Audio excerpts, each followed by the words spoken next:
Today, the latest weapons, coupled with the fighting skill of the American soldier, stand ready, on the alert all over the world to defend this country, you, the American people, against aggression. This is The Big Picture, an official television report to the nation from the United States Army.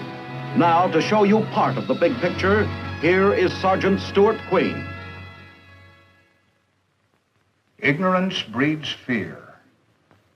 To teach soldiers of the United States Army exactly what atomic weapons can and cannot do, and thereby allay any unreasonable fears of the A-bomb, a series of atomic experiments have been held in the barren lands of Nevada during the past several years.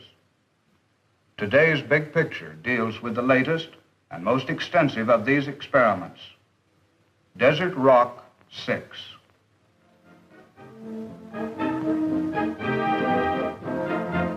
In the spring of 1945, victory in Europe terminated a slow, painful war in the Old World.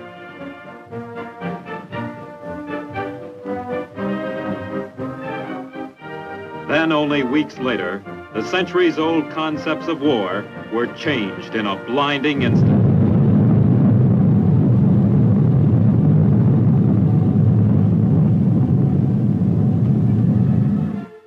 Here at Hiroshima was felt the awful impact of man's new, mightiest weapon, the A-bomb. Accompanying the blast were searing heat and atomic radiation, a word in effect new to most of the world's population. In the ensuing years, both the lethal power of the atom and the means of delivering it were improved.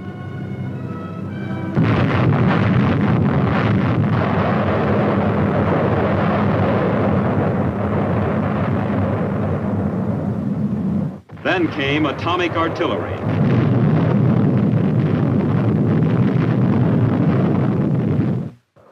Research and development in several areas promise more powerful warheads, longer-reaching weapons, and simultaneously reduce the defender's chance against them. Today, no one has a greater interest or a greater stake in the development and the use of atomic firepower than the American soldier. Would the ground soldier become obsolete? Was a question asked immediately by civilian and military alike. To answer the question and to explore its ramifications, the U.S. Army set up an atomic experiment station at Camp Desert Rock, Nevada. By winter of 1954-55, 31 different atomic devices had been tested.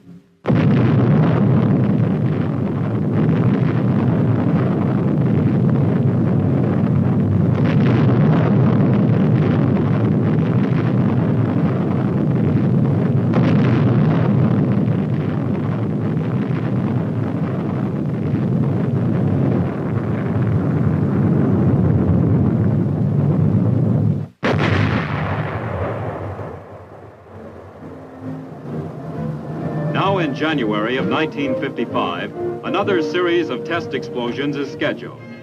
Instructors are prepared to answer the questions uppermost in the minds of every participant.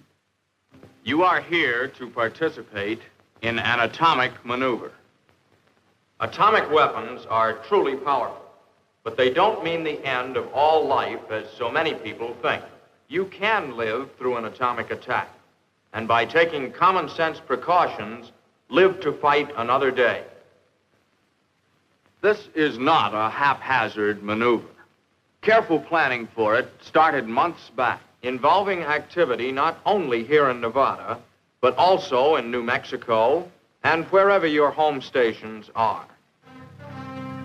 The planning mentioned by the instructor involves the movement of infantry and armored units. Here, officers are seen setting up an assumed tactical situation to be presented later to the commanding general of Desert Rock for approval. The plan supposes that an aggressor has seized the west coast of the United States, but our troops have finally stopped him right along this position, ground zero. Here, the atomic weapon will be used. Next, our troops will attack and seize the target area. Immediately, the plans are approved. Army engineers go to work. Across the monotonous terrain to Frenchman's Flat, they set up their transits and begin to lay out the exercise area.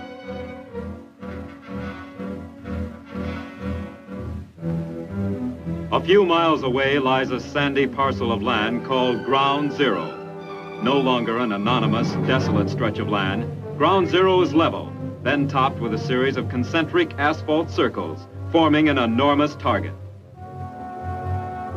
Nearby, Signal Corps men lay communication lines to receive and transmit telephone and teletype messages. At the same time, the enormous task of excavating entrenchments for participating soldiers is underway. A mechanical ditch digger does the initial digging, gouging out trenches and foxholes. Next, the men who will occupy the positions during the blast finish the entrenchments by adding sandbag reinforcement.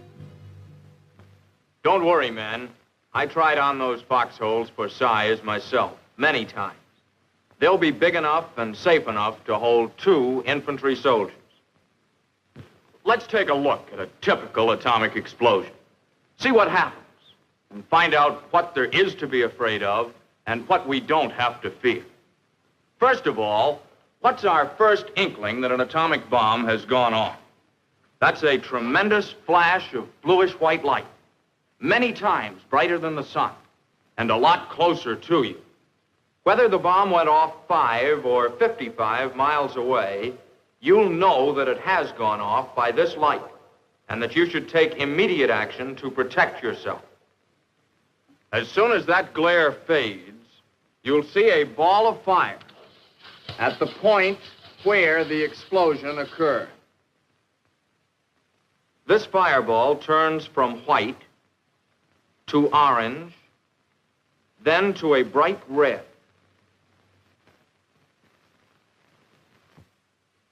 A brown, smoky-looking cloud soon begins to cover the fireball. This brown cloud rises very rapidly, and a stem of dust shoots up from the ground to meet it. This mushroom stem is made up of pulverized pieces of the ground below, the target. When the head of the cloud reaches very cold air, actual ice crystals form an ice cap over the cloud. The cloud itself is still hot and churning. So the ice flows down over the sides, mixing in through the cloud, eventually turning it pure white in color. This white mushroom, zooming up to 40 or 50,000 feet, may be several miles in diameter and be seen from many miles away. Eventually, the cloud drifts off, and you can't tell it from the other clouds in the sky. Watched from a safe distance, this explosion is one of the most beautiful sights ever seen by man. You're probably saying, so it's beautiful. What makes it so dangerous?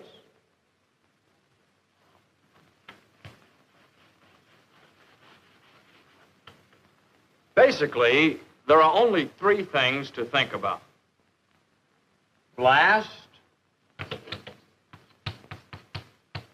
heat, and radiation. Let's take a look at each of these in turn. Blast from an atomic explosion is just like blast from any other explosion, except it's larger. The wall of air pressure created by this atomic weapon can hurt you and your equipment.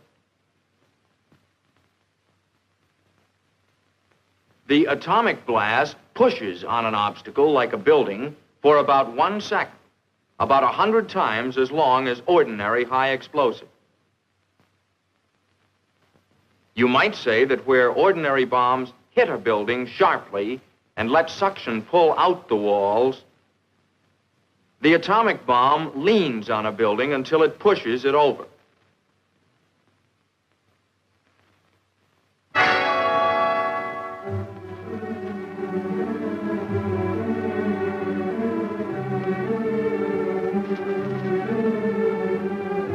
The big worry about blast is being in the way of something that's been caught up in it and thrown at you at hundreds of miles per hour. Or it may pick you up and throw you at a building at the same speed.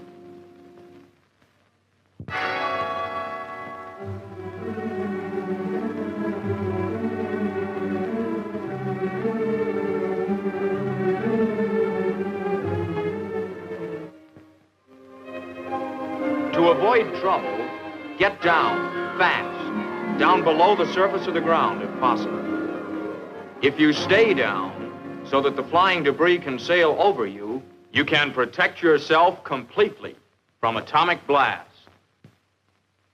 The next thing to consider is, how long do you have to get down?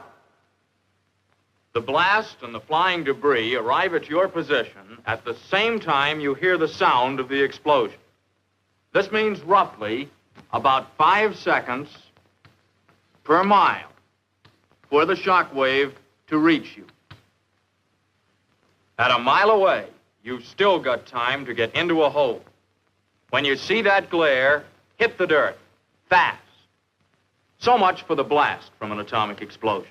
But what about the heat and flash of the detonation? The fireball is originally more than 1,000 times as hot as the surface of the sun.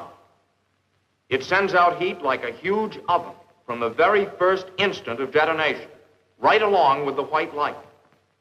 This heat comes out very rapidly. As a matter of fact, you are burned in the first half second. In the half second it takes for our brains to tell our muscles, A-bomb, take cover, we have already been burned.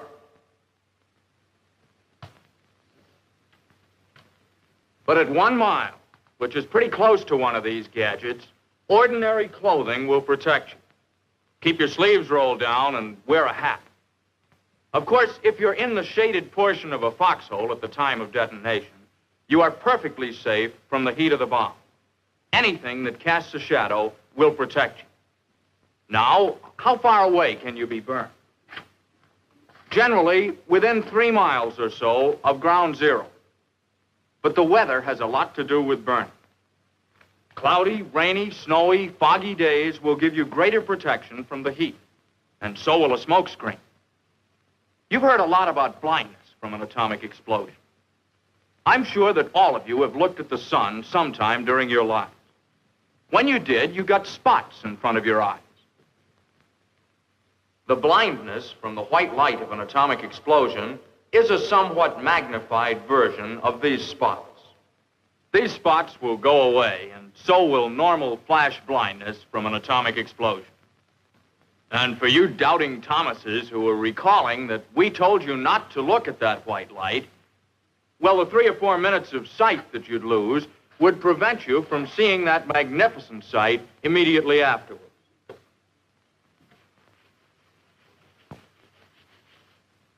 And now we come to what a lot of people consider the $64 question, radiation. This is the one new effect obtained by the use of an atomic weapon.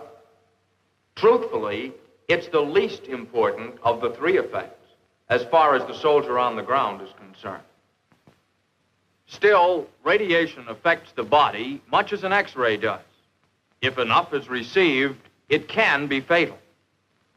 From an airburst, however, this fatal dose of radiation can be gotten only fairly close to ground zero, with distances practically never exceeding 1 mile. Since buildings are destroyed by blast out to a couple of miles, and burning occurs maybe 3 miles away, you can see the radius of fatal radiation is much less. Radiation from the bomb comes in 4 forms. First, the alpha particle, or nucleus of the helium gas atom. Then the beta particle, or high-speed electron. Next, the gamma ray, or energetic X-ray. And finally, the neutron. Only the last 2, the gamma ray and the neutron, travel far enough to be considered in their effect on the human body. These radiations can be stopped by thick substances. Steel, concrete, and ordinary dirt offer good protection. As a matter of fact, 1 inch of steel, 4 inches of concrete, or 5 inches of dirt will cut out nearly half the radiation you would otherwise receive. Half of this airburst radiation occurs during the first second, the remaining half during the next 89 seconds. So the radiation hazard on the ground is over 90 seconds after the bomb goes off in the air. If you are above ground and get under at the end of 1 second, you can miss half the radiation completely. So, your best available protection from radiation is doing what you do to avoid debris hurtling toward you. You can't feel it, smell it, or taste it. Film badges and dosimeters issued to you enable the radiological safety monitor in your unit to read the amount of your exposure. Early the following day, the troops passed through the checkpoint to begin a 30-mile orientation drive. Their destination, Ground Zero. On the way, they passed the control center, a building of many vital functions. During the critical minutes before and after the atomic explosion, the control center communicates with Army personnel in the forward area. By remote control, the center operates hundreds of scientific instruments positioned near Ground Zero.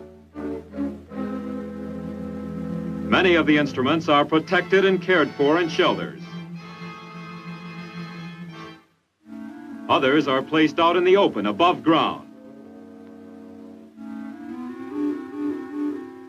The presence of so many protective and measuring devices is reassuring to the man who will shortly be stationed within the range of the explosion. While at Ground Zero, equipment is inspected in the display area so that comparisons may be made after the detonation.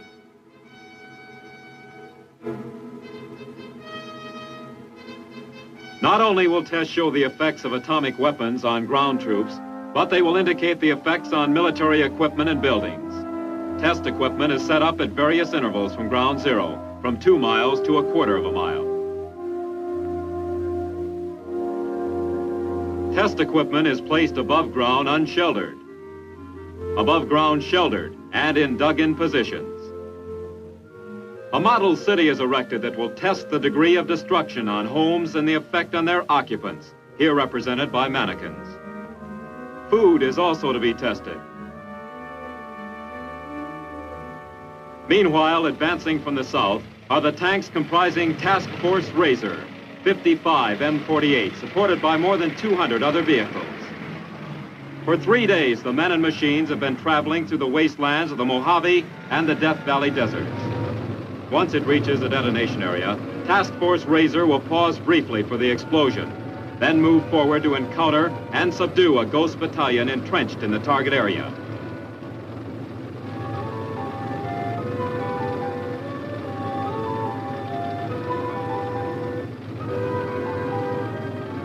Despite the grueling trek across nearly 200 miles of desert dust, all vehicles will be operational when they arrive at the test site, thanks to the maintenance crews.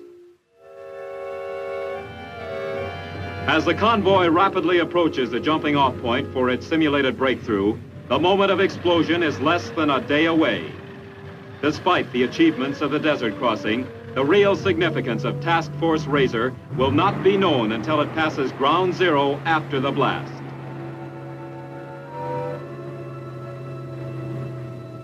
Night falls swiftly at Desert Rock, the tension and the excitement mounting. For some of the participating troops, nearby Las Vegas offers an evening's entertainment, a distinct but equally stimulating change from the preparations for the atomic blast. The weekly free show sponsored by the Las Vegas Variety Club comes off on schedule.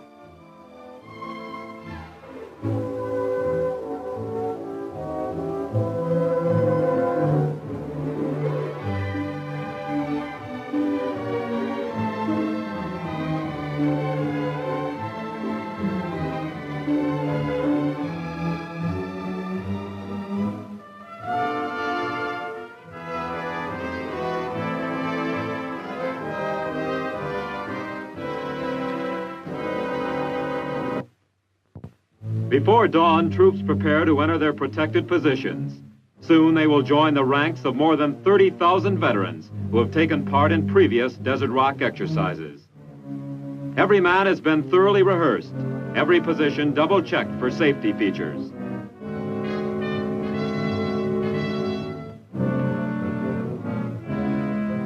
In the time that remains before the detonation, the troops receive final instructions from their briefing officer.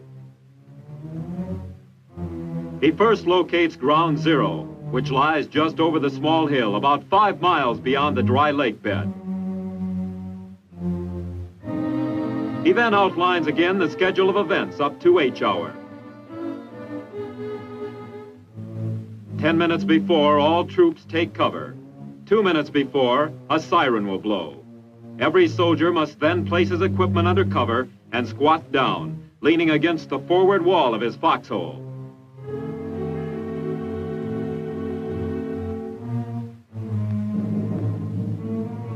At the proper instant before H hour, rockets will be fired skyward for measuring purposes. Elements of Task Force Razor stand in readiness. Sugar, minus 30. I would be transmitting to you by telephone. Turn off all engines, all radios. Face all turrets to the rear. Shut all hatches. I say again, turn off all engines. Shut off all radios. Face all turrets to the rear. Close all hatches.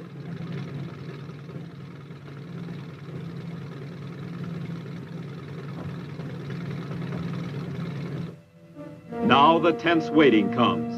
The minutes and seconds are slipping by. H hour minus 2 minutes. Minus 2 minutes.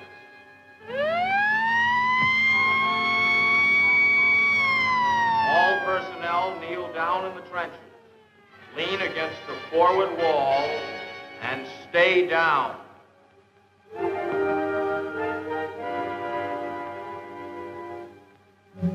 Minus 1 minute.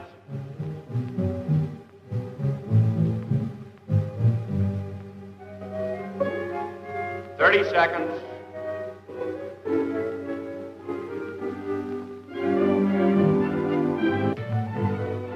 10 seconds.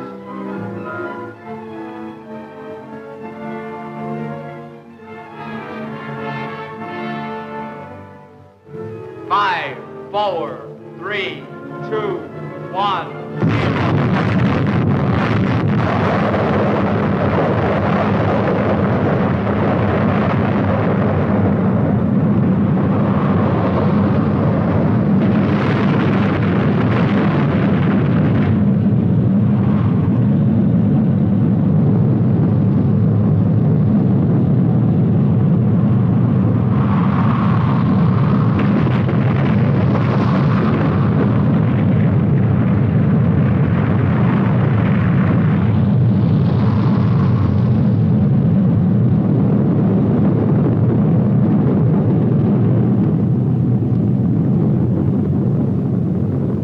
Minutes after the blast, the troops are moving forward toward Ground Zero to see for themselves the effects of nuclear devices.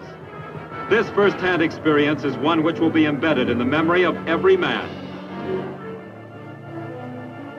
Simultaneously, the tankmen of Task Force Razor are grinding toward Ground Zero and beyond, fighting their way through traps and blocks built and manned by the Ghost Battalion.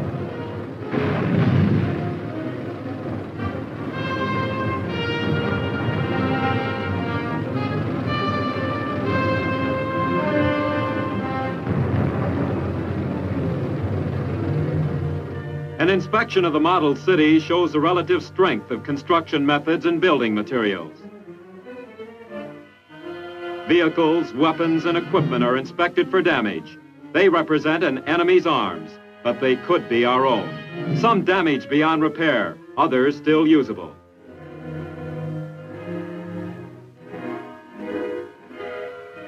Maintenance and supporting forces are given a taste of nuclear warfare, as well as the men trained for frontline duty. In reality, such decontamination teams would play a vital role in helping to keep our fighting machine intact.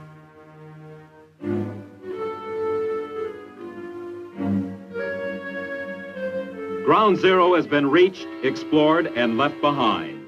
One of the 13 successful desert rock experiments in this series is history. As an added safety measure, every man is thoroughly brushed and checked with a Geiger counter before he is allowed to return to his campsite. Every individual has received a singular personal impression, of course, but most of the participants have formed an opinion in common. But, Bert, don't you think that the atomic weapon would be a mighty powerful thing for our soldiers to avoid on a battlefield? Well, Al, there's no question about it. It is a powerful weapon. But we have had proven to us in these tests that a soldier can fight and survive on an atomic battlefield if he protects himself adequately. Well, Bert, you were out there. How's about some comments on this radiation I hear so much about? Well, there is radiation. There's no question about that. But, well, for example, the other day I was out there at 2,500 yards from ground zero, and I received 1 milliroentgen of radiation during that time. And it takes approximately 450 Roentgens to place one in the critical category. So, as you can see, I'm still here. To the question, what about the ground soldier in the atomic age, desert rock experiments give a clear answer. The atom has revolutionized the mechanics of warfare, but the basic element, the fighting man, remains unchanged. No one is more aware of this than the men of the United States Army.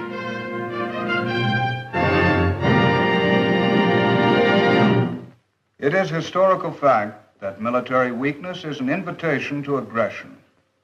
By being prepared, our Army hopes to avoid a future war. But should war come, it may also become historical fact that the war was won in advance, thanks to the experiments and maneuvers held at Camp Desert Rock. Now, this is Sergeant Stuart Queen, inviting you to be with us again next week for another look at your Army in action.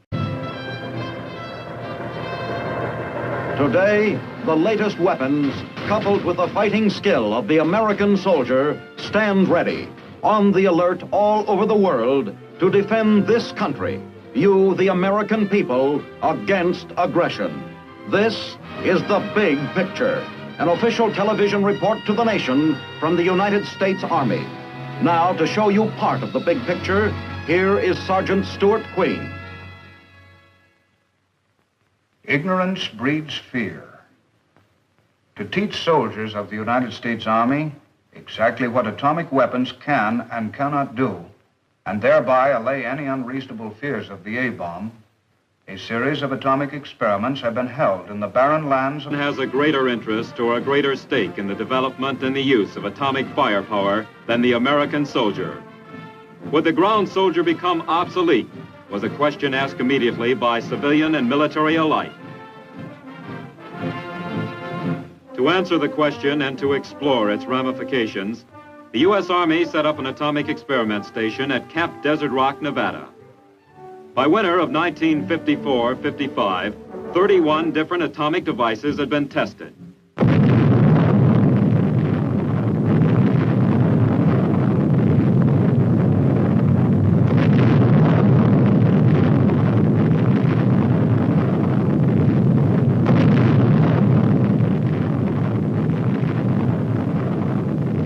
The A-bomb.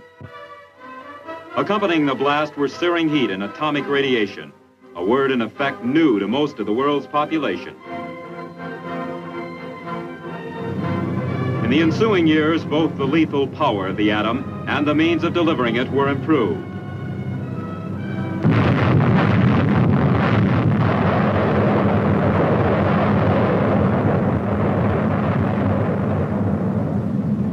Then came atomic artillery.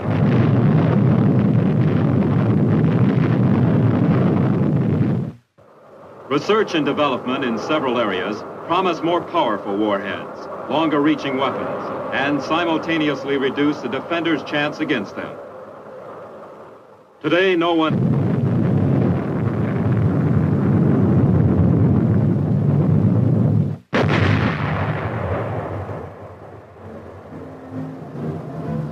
Now in January of 1955, another series of test explosions is scheduled.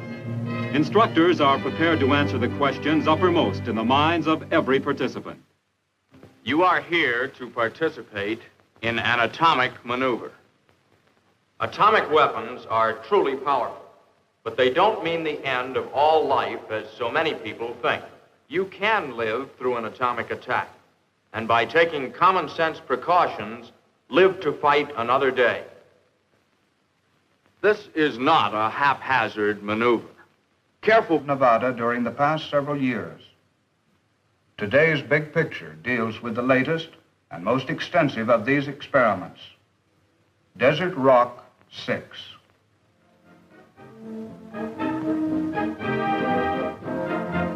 In the spring of 1945, victory in Europe terminated a slow, painful war in the Old World.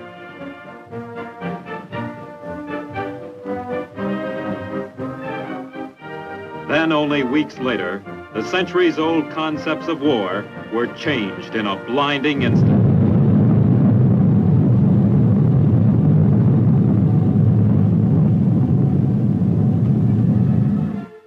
Here at Hiroshima was felt the awful impact of man's new, mightiest weapon.